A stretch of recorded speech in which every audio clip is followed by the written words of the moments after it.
आशा और उम्मीद करता हूँ कि आप सब एकदम स्वस्थ होंगे, मस्त होंगे और आप अपने तैयारी में व्यस्त होंगे।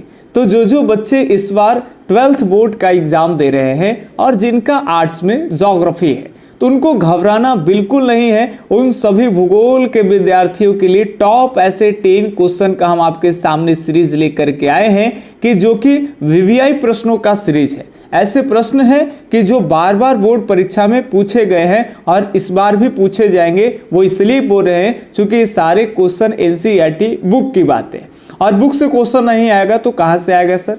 तो ये आपका टॉप 10 सीरीज का रहा हमारा तीसरा सीरीज, यानी 20 क्वेश्चन आपको 2 सीरीज में करा दी है। और इस तीसरे सीरीज को अगर आप देखते हैं तो ये वीवीआई प्रश्नों का आप 30 क्वेश्चन आप कंप्लीट कर पाओगे। जैसे 5 सीरीज आपको हम 12th हिस्ट्री में करा दिए। अब ये एक प्रश्न आता है कि सर हम आपके सीरीज में क्यों जुड़े। एक बात आपको बता दें कि सीरीज तो फ्री है, यूट्यूब पे कोई इसके लिए कोई पैसा लग नहीं रहा है। सीरीज में जितना ज़्यादा से ज़्यादा आप सीरीज में जुड़ेंगे उतना ही कॉन्फिडेंस लेवल आपका हाई होगा कि सर हम तो अब बहुत सारे प्रश्न जो है वो डील कर देते हैं, तो इससे आपका कॉन्फिडेंस लेवल बढ़ेगा। अब ध्यान से सुनेंगे, एक बात और की दिलासा दिलाना चाहें कि ये इसमें आपको जो टॉप 10 क्वेश्चन का हम सीरीज करा रहे हैं, इसमें मेन मोटिव ये नहीं होता है कि बस आपको फंसा के रखना है, नहीं, आपका कॉन्फिडेंस लेवल हाई करना। और दूसरी बात है कि जो ऑल टू ऑल चैप्टर से आप कहीं भी पढ़े होंगे, ऑफलाइन पढ़े हुए ऑनलाइन पढ़े होंगे, आप आधे बुक में है लटके हुए, ये पूरा बुक खत्म कर दिए, ये दोनों बुक खत्म कर दिए ज्योग्राफी के, ये तीनों बुक खत्म कर दिए हिस्ट्री के, तो कुछ चीजें क्या होते हैं ना कि समय बीत जाता है तो हम उसको भूल जाते हैं। तो यहाँ हम जो सीरीज लेकर के आते हैं वो ऑल चैप्टर से, यानी कुछ पहले के चैप्टर से है तो कुछ अंत के चैप्टर से, तो कुछ बीच के चैप्टर से वीवीआई। वैसे क्या होगा ना कि सब पे थोड़ी थोड़ी हम डिस्क्रिप्शन टाइप के यहाँ समझाते भी हैं और आप कहीं से भी समझ करके आए होंगे। हमारी कोशिश ये रहती है तो थोड़ा सा आपको अच्छा उन्नत तरीके से समझाया जाए, ठीक है, आराम से कैच कर पाएंगे, तो चीज़ें जो भूल रहे होंगे उसको रिलेट कर पाएंगे। और जिस तरीके में आप कुछ अच्छे तरीके से नहीं पढ़ पाए होंगे, शायद मेरी कुछ बातें आपको अच्छी लग जाए। तो चलिए बकवास न करते हुए आज के वीडियो सीरीज को अब करते हैं हम सर स्टार्ट। और पहले वीडियो सीरीज में आपके सामने प्रश्न है आपका, याद रखेंगे, ये ध्यान से देखेंगे, थोड़ा सा बड़ा कर दे ताकि आराम से आपको दिख पाए। अब ये रहा स्क्रीन पे थोड़ा सा बड़ा हो गया, आपको आराम से दिख पा रहा होगा। पहले प्रश्न आपके सामने ज्योग्राफी का है, प्रश्न को आराम से देखेंगे। प्रश्न है आपका कि झीलों एवं तालाबों के चारों ओर विकसित बस्ती का प्रतिरूप कैसा होता है। आपको बताना है कि झील और तालाब के चारों ओर जो एक बस्तियां जो डेवलप होती है वो उसका प्रतिरूप कैसा हो सकता है, कैसा लगेगा दिखने में, आयताकार लगेगा या फिर वृत्ताकार दिखता है, फिर ये टी आकार के दिखता है या फिर रेखीय आकार के दिखता है, ये आपको बताना है। तब तक आप अपना ए भी लिखेंगे। पहले आपसे सीरीज से जुड़े हैं तो जानकारी आपको मिला होगा, ठीक है, कि आप एक तरफ आप अपना लिखेंगे कि ए होगा या बी होगा, और एक तरफ कहीं बाद में पेज में हमारा लिखेगा कि हम ए करवाएं या बी करवाएं। इससे क्या होता है कि लास्ट में आप हमें बता सकते हैं कि कितना में कितना जो है सही होता है, ठीक है। आपका स्कोर बताइएगा तो थोड़ा सा हमें भी लगे कि ज़्यादा सीरीज चलाने से अगर आपका स्कोर धीरे धीरे उठ रहा है तो हम आगे भी इसको कंटिन्यू किए रहेंगे, ठीक है। चलिए अब ये बढ़िया सुनेंगे। सबसे पहले एक इंपॉर्टेंट बात बोल दे कि जो बच्चे यूपीएससी की तैयारी कर रहे हैं या फिर 12th में ही पढ़ रहे हैं लेकिन यूपीएससी जिनका गोल है, तो एक बात आपको हम बता दें कि ये जो क्वेश्चन लिए हैं हम, ये 12th एनसीईआरटी बुक के, याद रखेंगे, ह्यूमन सेटलमेंट, यानी जिसको हिंदी में बोलते हैं मानव बस्ती। तो मानव बस्ती जो आपका एक चैप्टर है वहां से ये प्रश्न लिया गया है। ऐसे तो 12th क्लास में 2 बुक है और दोनों बुक मिला दे तो 21-22 लेसन जो है वो लगभग आपके हो जाते हैं। उसमें से अब क्या 2200 चैप्टर को आपको कंप्लीट करके जाना है? ऐसे ऐसे तो बहुत सारे बुक है, सभी कंप्लीट करके जाएंगे? नहीं।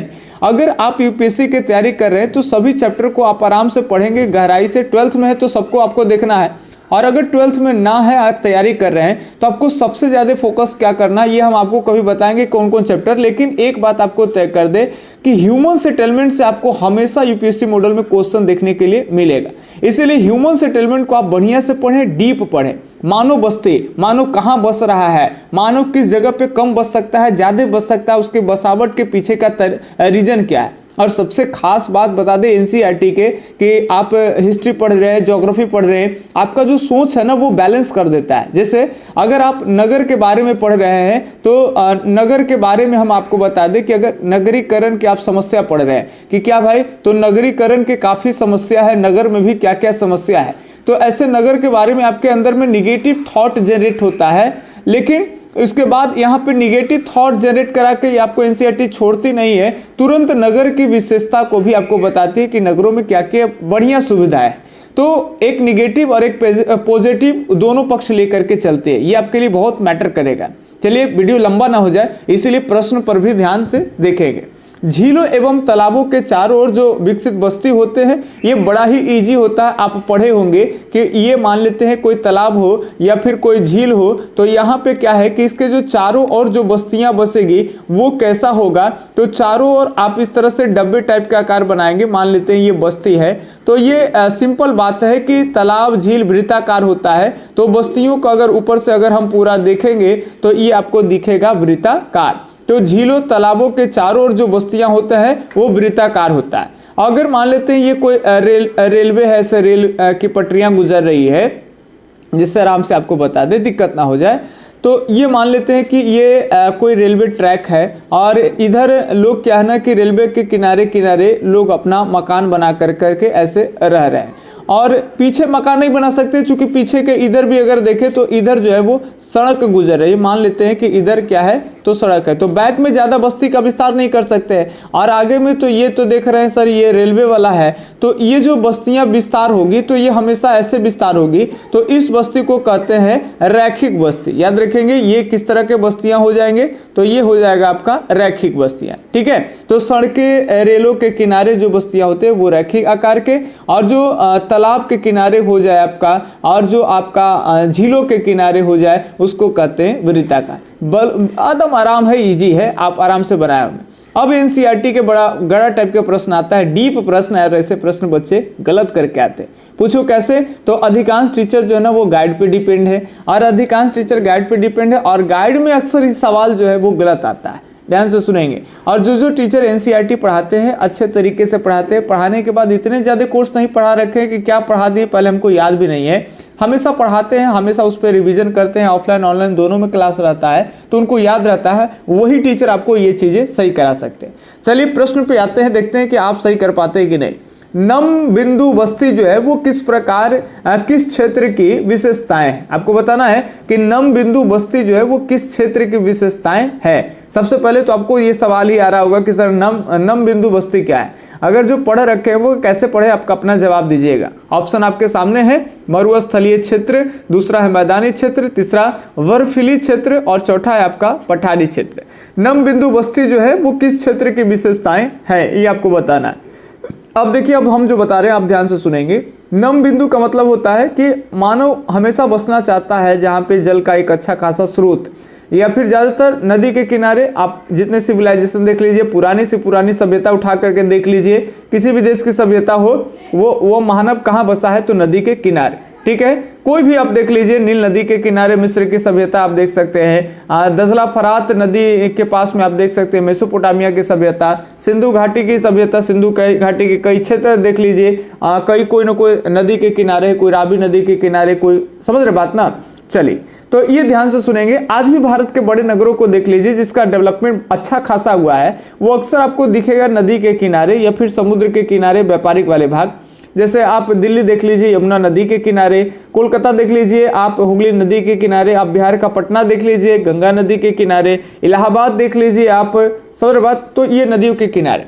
अब जो नदी के किनारे लोग बसते हैं जहाँ पे पानी उन्हीं का अच्छा स्रोत होता है, तो उन्हीं बस्ती को हम कहते हैं नम बिंदु। कई लोग ये नहीं समझ रहे कि नम मतलब नमी कम रहेगा, तो नमी कम रहेगा तो मरुस्थलीय। अब देखो गाइड में ना मरुस्थलीय ही दे रखा है, कई गाइड को हम यहाँ पे देखे हैं, तो वहाँ पे बहुत सारे पब्लिकेशन वाले, पब्लिकेशन का नाम ना लेना चाहेंगे हम, तो वो मरुस्थलीय दे रखे हैं, जो कि बिल्कुल गलत है, और बच्चे यही याद करके चल जाते हैं और एग्जाम में बना करके आते हैं। वो अंदर से कॉन्फिडेंस रहता है कि हम बनाए हैं, सही बनाया है, आज जब रिजल्ट आता है तो पता चलता है कि नंबर कट गया। वो बच्चे दोष देते हैं कि बोर्ड वाले नंबर काट लिए, ऐसी कोई बातें नहीं होते हैं। ठीक है, सारे कुछ ऑब्जेक्टिव में कंप्यूटराइज होते हैं, गलत करके आओगे तो गलत, सही करके आओगे तो सही। अब ध्यान सुनेंगे, तो ये होता है आपका मैदानी क्षेत्र। सही जो जवाब है वो आपका सेकंड का बी ऑप्शन सही है, मैदानी क्षेत्र। चलिए फटाफट से थोड़ा सा फास्ट हम लोग करेंगे क्योंकि वीडियो का लेंथ बहुत ज़्यादा बड़ा होता है। तो दूसरा कि आप लिख लीजिए बी ऑप्शन बिल्कुल सही है। अब है आपका तीसरा नंबर प्रश्न है, बहुत ही बढ़िया प्रश्न है ये, आपका बंदरगाह से लिया गया, बंदरगाह यानी परिवहन से लिया गया सवाल है। परिवहन से भी बहुत सारे प्रश्न आते हैं, परिवहन बहुत लंबा आपका टॉपिक से है। अब है कि संसार के अधिकांश महान पतन किस प्रकार वर्गीकृत किए गए। जो महान पतन है, बड़े जो बंदरगाह है, वो किस प्रकार वर्गीकृत किया गया है भाई? नौसेना पतन के रूप में, या फिर विस्तृत पतन, या फिर तेल पतन, या फिर औद्योगिक पतन। ये सारे पतन के बारे में एनसीईआरटी में आपको जानकारी दे रखे हैं कि कौन पतन में औद्योगिक पतन किसको कहते हैं, तेल पतन क्या है, विस्तृत पतन क्या है, नौसेना पतन क्या है, ये सारा कुछ जो सामरिक दृष्टि से महत्वपूर्ण है, नौसेना पतन। अब यहाँ पे याद रखेंगे महान पतन की बात है तो आपको बुक्स में दे रखे हैं, आप वहां पे आप पढ़े होंगे तो ठीक है, अगर भूल गए होंगे तो याद रखेंगे कि विस्तृत पतन जो होते हैं, सारे महान पतन जो होते हैं वो कौन पतन के अंतर्गत आते हैं? तो विस्तृत पतन, उन्हें ही विस्तृत पतन कहते हैं। विस्तृत को महान, महान को विस्तृत, आप कनेक्ट करके याद रखेंगे। ठीक है, बिल्कुल सही जवाब है और ये तीसरा का रहा आपका बी ऑप्शन सही। अब बढ़ते हैं 4 नंबर प्रश्न जो है वो है आपका, ये तो एकदम सुपरहिट प्रश्न है, इसको आप ध्यान रखिएगा। इनमें कौन पतन जो है वो नदी पर अवस्थित है? आप बंदरगाह का नाम बताइए इनमें से कि कौन ऐसे पतन यानी बंदरगाह है सीपोर्ट कि जो नदी पर स्थित है। बाकी पढ़ाने के क्रम में सब बताएंगे आपको कि पतन किसको कहते हैं, बंदरगाह किसको कहते हैं, दोनों में थोड़ा सा डिफरेंट वगैरह है। ठीक है, चलिए अभी ध्यान सुनेंगे। पहला है आपका हल्दिया, दूसरा है कोलकाता, तीसरा है चेन्नई और चौथा है पारादीप। तो सही जवाब हो जाएगा, आप जानते होंगे कि कोलकाता जो है आप ऐसे देख सकते हो, जैसे मान लेते हैं कि ये रहा हमारा इंडियन मैप, ठीक से तो पढ़ा नहीं सकता है लेकिन मान लेते हैं ये इंडियन मैप है। तो कोलकाता जो होता है एकदम कॉर्नर पर है यहाँ पे, और ये मान लेते हैं कि समुद्री वाला भाग हो जाता है, ऐसे समुद्री वाला, इधर बांग्लादेश भी हो जाता है। तो समुद्र से, पतली समुद्र से जो है इस तरह से जाते हैं और यहाँ से ये नदी से कोलकाता जुड़ा हुआ है, ये ध्यान रखेंगे। तो ये बंदरगाह जो है वो कहाँ है भाई? तो पश्चिम बंगाल में है, और ये पश्चिम बंगाल के कोलकाता बंदरगाह, जो कि याद रखेंगे एक पतन है लेकिन अवस्थित किस पे है? तो नदी पर है। ठीक है, ध्यान रखिएगा, ये पूछेगा आपसे, इंपॉर्टेंट है। 4 का यहाँ पे बी ऑप्शन सही है। अब बढ़ते 5वें नंबर प्रश्न पे। थोड़ा सा टाइम लगेगा लेकिन आपको रिवीजन होगा और अच्छा हो जाएगा, आप बने रहेंगे, भागना नहीं है, स्किप करिएगा, बहुत चीज छूटेगा आपको। अब आपके सामने ये आपका ह्यूमन डेवलपमेंट, मानव विकास से आपका है, वो बस्ती से पहले हम कराएं, ये विकास से प्रश्न है। प्रश्न क्या है कि किस वर्ष से यूएनडीपी मानव विकास सूचकांक प्रकाशित कर रहा है? यूएनडीपी जो है वो मानव विकास सूचकांक, जिसको एचडीआई जो रिपोर्ट कहते हैं ना, वो प्रकाशित कब से कर रहा है? 1999 से कर रहा है, 1990 से कर रहा है, 1980 से कर रहा है, या फिर 1985 से कर रहा है? तो जो सही जवाब हो जाएगा वो आपका क्या हो जाएगा? तो सही जवाब हो जाएगा आपका कि 1990 से कर रहा है। इसमें हम आपको पढ़ा रखे हैं कि कैसे भारतीय अर्थशास्त्री जिनका नाम अमर्त्य सेन है और पाकिस्तानी अर्थशास्त्री जो है महबूब उल हक, वही कॉन्सेप्ट दिए, और भारतीय अर्थशास्त्री जो है अमर्त्य सेन, उनको यूएनओ में ले जाके वकालत किए, और वकालत किए फाइनली यूएनओ डिसीजन पे खड़ा हुआ कि भाई पूरे कंपेयर किया जाए पूरे वर्ल्ड में कि मानव का डेवलपमेंट, और वो महबूब उल हक के आधार पे। ठीक है, तो वो सारे कुछ आप पढ़ेंगे समझ में आ पाएगा, यहाँ वीडियो बहुत लंबा हो जाएगा। ठीक है, चलिए तो यहाँ पे 5वां का बी ऑप्शन सही है। अब बढ़ते हैं हम 6ठे नंबर प्रश्न पे। ये आपको आराम से समझने वाला प्रश्न है। उत्तर दक्षिण गलियारा जोड़ता है। अब बताना है कि उत्तर दक्षिण जो गलियारा है वो किससे किसको जोड़ता है। ऑप्शन 1 है जम्मू को तिरुवनंतपुरम से, दूसरा है बालामुरा को तिरुनेलवेली से, तिरुनेलवेली दक्षिण में भारत में पड़ता है, तमिलनाडु साइड, श्रीनगर को कन्याकुमारी, श्रीनगर को नागरकोइल से। आपको बताना है इनमें से कौन सही हो जाएगा। तो उत्तरी दक्षिणी गलियारा याद रखेंगे, आप ऐसे समझ जाएंगे, मैप बनाने में टाइम लग जाएगा। उत्तर दक्षिण गलियारा की बात कर लेंगे तो ऊपर में जो होता है एकदम श्रीनगर से लेकर करके, और नीचे अगर बात कर ले तो भारत को एकदम दक्षिणी वाला जो भाग हो जाता है, तो ये मान लेते हैं तो ये यहाँ पे देखेंगे कन्याकुमारी, तो ये हो गया उत्तरी दक्षिणी गलियारा, इसी को बोलते हैं नॉर्थ, और नीचे है साउथ, नॉर्थ साउथ, गलियारा को अंग्रेजी में कॉरिडोर बोलते हैं, तो इसको बोलते हैं नॉर्थ साउथ कॉरिडोर। ठीक है, तो यहाँ पे सही ऑप्शन जो हो जाएगा वो आपका हो जाएगा सी ऑप्शन, श्रीनगर को कन्याकुमारी से। ठीक है, तो ये आपका 6 का सी ऑप्शन बिल्कुल राइट है। अब बढ़ते हैं हम लोग 7 नंबर प्रश्न की ओर। तो 7 नंबर प्रश्न है कि कोंकण रेलवे पर रोहा स्टेशन किस राज्य में अवस्थित है। बताना है कोंकण रेलवे पर रोहा स्टेशन जो है वो किस राज्य में अवस्थित है। ऑप्शन 1 आपके सामने दिया गया है महाराष्ट्र में, दूसरा ऑप्शन आपका है कि कर्नाटक में, तीसरा है राजस्थान में, और चौथा है ओडिशा में। आपको बताना है कोंकण रेलवे की बात कर ले तो ये कोंकण रेलवे जो है ये महाराष्ट्र के तटीय इलाका से लेकर करके 1 मिनट महाराष्ट्र के तटीय इलाका से लेकर के, और याद रखेंगे ये कर्नाटक में एक जगह इसको मंगलोर कहते हैं, और महाराष्ट्र में याद रखेंगे एक जगह इसको रोहा करते हैं। ये तटीय इलाका के किनारे किनारे कई दलदलीय वाले भागों को कई सुरंगों से होकर के जाते हैं। ठीक है, तो ये रोहा जो है वो आपका कहाँ पड़ता है, तो महाराष्ट्र में पड़ता है, और ये याद रखेंगे मंगलोर की बात कर ले तो वो कहाँ पड़ता है, तो ये कर्नाटक में पड़ता है। तो यहाँ पे जो सवाल है वो आपका मंगलोर से नहीं है, यहाँ पे जो सवाल है रोहा से है कि रोहा स्टेशन किस राज्य में है। तो बिल्कुल सही जवाब की बात कर लेंगे तो हो जाएगा महाराष्ट्र। तो 7 के ए ऑप्शन है क्या आपका सही है। चलिए अब बढ़ते हैं 8 नंबर प्रश्न, बस 2 से 3 प्रश्न और है, जल्दी जल्दी देखेंगे। और ये तो बड़ा इजी प्रश्न है, आप पहले आराम से बनाए होंगे कभी। निम्नलिखित में से कौन सा एक तृतीय क्रियाकलाप है। आप ये बताइए कि तृतीय क्रियाकलाप का उदाहरण कौन है। क्या खेती है, या फिर बुनाई है, व्यापार है, या फिर आखेट है। तृतीय क्रियाकलाप को चूज करिए, फटाफट से बताएंगे। तो सही जो जवाब हो जाएगा ये आपका हो जाएगा क्या, तो तृतीय क्रियाकलाप हो जाएगा व्यापार। इजी है इसीलिए डायरेक्ट बता दिए, चूंकि खेती प्राथमिक क्रियाकलाप में आता है, आखेट ये प्राथमिक क्रियाकलाप में आता है, पुरानी क्रियाकलाप है। बुनाई वगैरह ये सब जो है वो अगर हाथ वगैरह से होता है तो आपका ये आपका खास कर करके अगर कोई बुनाई उनाई का काम करे तो आपका द्वितीय क्रियाकलाप में भी आ जाते हैं। ठीक है, कोई भी निर्माण विनिर्माण ये सारा कुछ द्वितीय क्रियाकलाप में। सही जवाब हो जाएगा तृतीय क्रियाकलाप का, ये हो गया आपका व्यापार। ठीक है, चलिए इजी है, कोई भारी नहीं। अब हम आगे बढ़े 9वां नंबर प्रश्न की ओर। तो ये प्रश्न भी समझने वाला है, ये भी आपका एनसीईआरटी पैटर्न बेस्ड है। चलिए, 2 नोड को जोड़ने वाली सड़क क्या कहलाती है। ध्यान सुनेंगे, 2 नोड को जोड़ने वाली सड़क क्या कहलाती है। क्या व्यापार कहलाती है, ये नोड सड़क कहलाती है, योजक, या फिर योजक नोड। ये बहुत ही बढ़िया प्रश्न है, ये ध्यान सुनेंगे कि 2 नोड को जोड़ने वाले प्रश्न क्या है।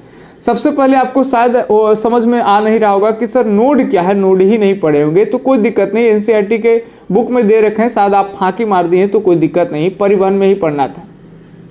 जैसे मान लेते हैं एक सड़क ऐसे आ रही है और ये सड़क आती है यहाँ पे, और एक सड़क इधर से आ रही है और ऐसे सड़क आ रही है। तो जब 2 सड़क आकर के आपस में जिस जगह पे मिलती है उसी को कहते हैं क्या भाई, तो उसी को कहते हैं नोड। बढ़िया सुनेंगे। अब क्या है, तो एक नोड यहाँ पे हो गया, और एक नोड मान लेते हैं कि यहाँ पर भी कोई सड़क ऐसे एक सड़क आई और एक सड़क जो है वो ऐसे मान लेते हैं आ गई, तो एक यहाँ पे भी नोड हो गई और एक यहाँ पे भी नोड हो गई। ठीक है, चलिए, तो अगर एक ऐसा कि 2 नोड तो है, अब 2 नोड को मान लेते हैं कि कोई सड़क जो है वो जोड़ रही है, तो उसको क्या कहेंगे, ये मान लेते हैं एक नोड हो गई ये और एक नोड ये, इससे जोड़ दी, तो 2 नोड को जो जोड़ती है तो इसको हम कहते हैं भाई, इस सड़क को क्या कहेंगे, इसको कहते हैं योजक। ये ध्यान रखेंगे, क्या कहते हैं, तो योजक कहते हैं। तो सवाल यही है आपका कि 2 नोडों को जोड़ने वाली सड़क क्या कहलाती है। सही जवाब हो जाएगा योजक कहलाती है, यानी 9th का सी ऑप्शन सही है। ठीक है, 9th का सी ऑप्शन सही है। जो चाहते हैं कि सर हम एक साथ वीडियो नहीं देख पाते हैं, आगे पीछे बहुत ज़्यादा वीडियो डला जाएगा, तो उनके लिए ये पीडीएफ के रूप में दे सकते हैं। सारा कुछ आपको लास्ट में आंसर रहेगा। जैसे देखिए यहाँ पे 9 का सी है, आप आराम से देख सकते हैं, आप खुद से प्रैक्टिस कर सकते हैं, और सही है ये गलत है। ठीक है, सारा कुछ एकदम होश आवास में। कई बार पीडीएफ को हम चेक कर लेते हैं अपने तरीके से, कहीं मिस्टेक तो नहीं है, उसके बाद बनाते। तो आप ये पीडीएफ व्हाट्सएप से कनेक्ट हो करके कुछ पैसे दे करके आप इसको ले सकते हैं। ठीक है, और साथ साथ अगर 51 रुपया दे देते हैं तो पूरे आपका VVI ऑब्जेक्टिव वगैरह, चैप्टर वाइज ऑब्जेक्टिव, सब्जेक्टिव सारा सीरीज में मिल जाएगा आपको, प्लेलिस्ट वगैरह, वीडियो लेक्चर्स वगैरह सारा कुछ मिल जाएगा 51 रुपया में। बाकी आप ऐप पे भी विजिट कर सकते हैं, ऐप भी है, ऐप का जो लिंक होगा वो आपको डिस्क्रिप्शन में मिल जाएगा, घबराना नहीं। तो यहाँ पे सही जवाब हो जाएगा योजक। अब बढ़ते हैं आगे, एक प्रश्न लास्ट है, इसको भी देखते चलेंगे। 10वां प्रश्न है आपका 100% शहरी जनसंख्या वाला देश कौन सा है? बताएंगे फटाफट से कि 100% शहरी जनसंख्या वाला जो देश है वो कौन सा होगा आपका? क्या जापान होगा, क्या आपका अमेरिका होगा, या चीन होगा, या फिर सिंगापुर? फटाफट से आप सोचेंगे, सही जवाब आपको डायरेक्टली बता दे रहे हैं। पहला जो है ये ध्यान रखेंगे, पहला नहीं बोला जा रहा है शहरी जनसंख्या वाला, अगर बात कर लेंगे 100% शहरी जनसंख्या वाला देश, तो ये आपका हो गया सिंगापुर। याद रखेंगे, तो डी ऑप्शन एकदम सही है, याद रखेंगे डी ऑप्शन सही है। ये हम आपको 10 क्वेश्चन करा दिए और आप कमेंट में आप कैलकुलेट कर करके आप हमें बताएंगे कि 10 में से कितने प्रश्न जो है वो आप सही कर पाए, ठीक है, ताकि हम आपके लिए सीरीज लेकर के आए। कोई अगर लगता है वैसे कि आपको सीरीज से बेनिफिट हो रहा है, बहुत सारे प्रश्न कुछ रिपीट आते हैं तो आराम से आप बना लेते हैं, पिछले सीरीज में किए थे अभी याद है, ये भूल गए थे और समझने के बाद चीज़ें याद भी हो गई और यहाँ पर भी अच्छे नंबर आप ला पाए, तो आपके लिए सीरीज हमेशा हम लाते रहेंगे। तो इसके लिए आप क्या करना है, आपको कुछ नहीं करना है, लाइक कर दीजिए, पैसा वैसा तो लगता नहीं, वीडियो को लाइक कर दीजिए और चैनल सब्सक्राइब करके रखिएगा, ताकि आगे जैसे ही हम वीडियो अपलोड करेंगे तो आपके पास एक नोटिफिकेशन चला जाएगा, ठीक है। बाकी मिलते हैं कुछ इसी तरह से अगले वीडियो सीरीज में, तब तक के लिए धन्यवाद, जय हिंद, अल्लाह हाफिज़, आपका दिन एकदम शुभ हो।